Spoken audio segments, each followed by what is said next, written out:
Здравствуйте, дорогие студенты! Сегодняшнее наше занятие посвящено историческим личностям кыргызского народа.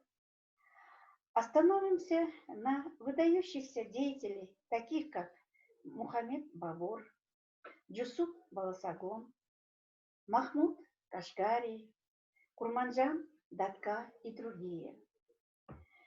Итак, сегодня наше первое занятие мы посвятим жизни и деятельности Захриддина Мухаммед Бабура. Цель нашего занятия – развитие исторического мышления на основе социальной памяти своей страны и человечества в целом, формирование компетентной ценностности, ориентированной личности, способной к самоидентификации, самореализации, саморазвитии в условиях современного поликультурного общества и определению своих ценностных приоритетов на основе осмысления. Вырабатывать у студентов представление о многообразии исторических событий и влиянии их на современный мир. Формировать навыки самостоятельного поиска исторической информации, работы с историческим материалом, умение сравнивать факты, версии, оценки, альтернативы развития, строить свою аргументацию в оценках прошлого. Развитие основ социально-критического мышления студентов, способности анализировать содержащуюся в различных источниках информацию о событиях и явлениях прошлого и настоящего, руководствуясь принципом историзма в их динамике, взаимосвязи и взаимообусловленности. История Кыргызстана охватывает периоды от древних петроглифов до Великого Шелкового пути. Кыргызстан издавна являлся исторически важным пунктом в центре Азии, поскольку находился на слиянии торговых путей и империй, расположенной прямо между китайской, персидской, арабской, индийской, тюркской и российской империями. Земля, которая сегодня формирует Кыргызстан, изменила свою историю многих народов, религий, культур и путешественников. Город Ош на юге Кыргызстана является одним из старейших поселений в Центральной Азии и был известен с древних времен. Центральная Азия была в основном буддийской территорией, хотя, конечно, здесь присутствовали и другие религии и культуры, приходящие вместе с путешественниками и торговцами Великого Шелкового пути. Битва в Таласе стала поворотным моментом, после которого ислам превратился в доминирующую религию и начал оказывать огромное влияние на регион в целом.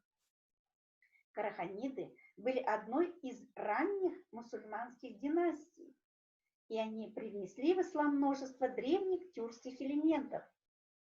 Караханиды находились у власти с 9 по 11 века.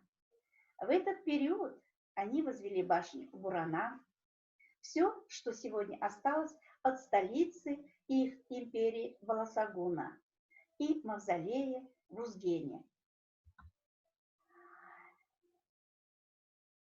Прослушаем текст, подумаем, какая же главная мысль в этом тексте и о чем мы продолжим говорить после прослушивания текста. Захриддин Мухаммед Бабур родился 14 февраля 1483 года в Андижане в семье эмира Ферганы Умара шейха Мирзы II, правнука тимуридского султана Миран-шаха, третьего сына Тамерлана. Бабур был по линии отца тимуридом, а его мать была из рода чингизидов. Родным для себя языком считал чагатайский, тюрки, при этом также хорошо владел персидским. Британская исследовательница наследия Бавура Аннет Беверидж в начале XX века называет его тюрком-варласом. Мухаммед Бавур, выдающийся полководец, пытавшийся восстановить державу Тимура.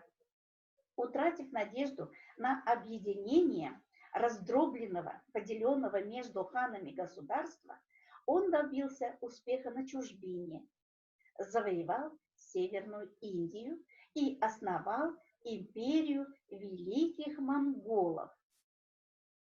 Помимо этого, Бавур – незаурядный поэт и прозаик, автор знаменитого Бавур-наме, переведенного на многие языки мира и получившего мировую известность.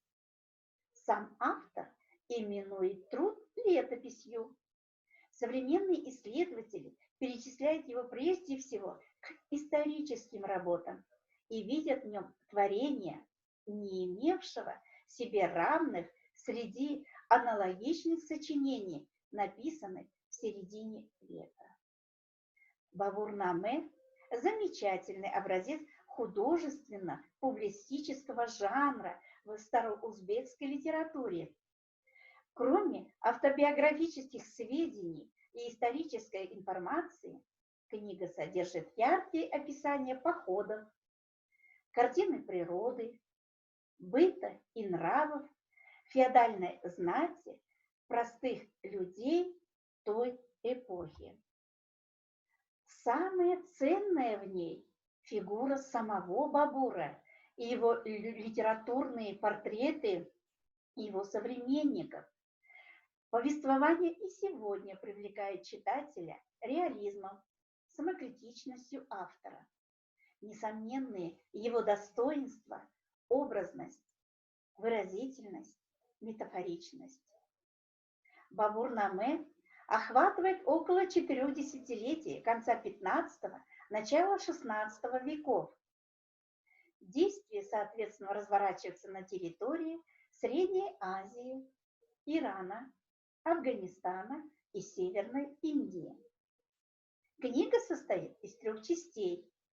Первая часть – Фергана, вторая часть – Кабул и третья часть – Хундустан.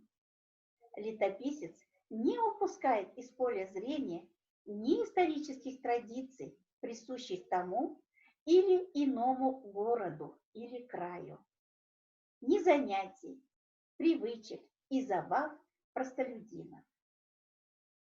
Овладев Самаркандом, Бавур пытался восстановить обсерваторию Улугбека и внедрить в жизнь разработанный им тюркский алфавит Бабур. Древний архитектурный памятник, именуемый домиком Бабура, расположен на склоне Сулейман-горы Ваше, был сооружен в 1492 году. Известный поэт и летописец Средневековья Султан Бабур, потомок Тимура, правил Ферганой и Ашум. Он унаследовал престол Ферганы в возрасте 12 лет. В 1504 году он был изгнан из Средней Азии узбеками Шейбан-хана и в том же году завоевал Кабул, а в 1526 году основал в Индии династию и государство великих монголов. Что же представлял собой домик Бабура? В замечательном литературном памятнике XV века в Бабур-наме имеется описание благодатных природно-географических условий Аша и его окрестностей, также знаменитого дома. На вершине этой горы султан Махмуд построил худжру. Ниже ее, на выступе горы, я тоже построил хиджру с айваном, хотя его худжра состоит выше моей, но моя была расположена лучше. Весь город и предместье расстилаются перед нею. поэт, писатель Бабур любил, уединившись в этой беседке, любоваться красивым пейзажем и писать стихи. А теперь мы с вами вернемся к тексту и выполним следующее задание к нему. Проверим, знаете ли вы значение следующих слов: престол, выступ, предместье, уединиться. А также объясним значение и образование слов: летописец, средневековый, благодатный. Следующее задание к тексту. Выписать числительные из текста, данные цифры записать словами. Определить разряды и состав числительных. Просклоняйте словосочетание 12 лет. А также просмотрите и выполните следующее домашнее задание. Составьте вопросы к тексту и ответьте на них. Перескажите текст и подготовьте реферат по пройденной теме. Спасибо всем за внимание.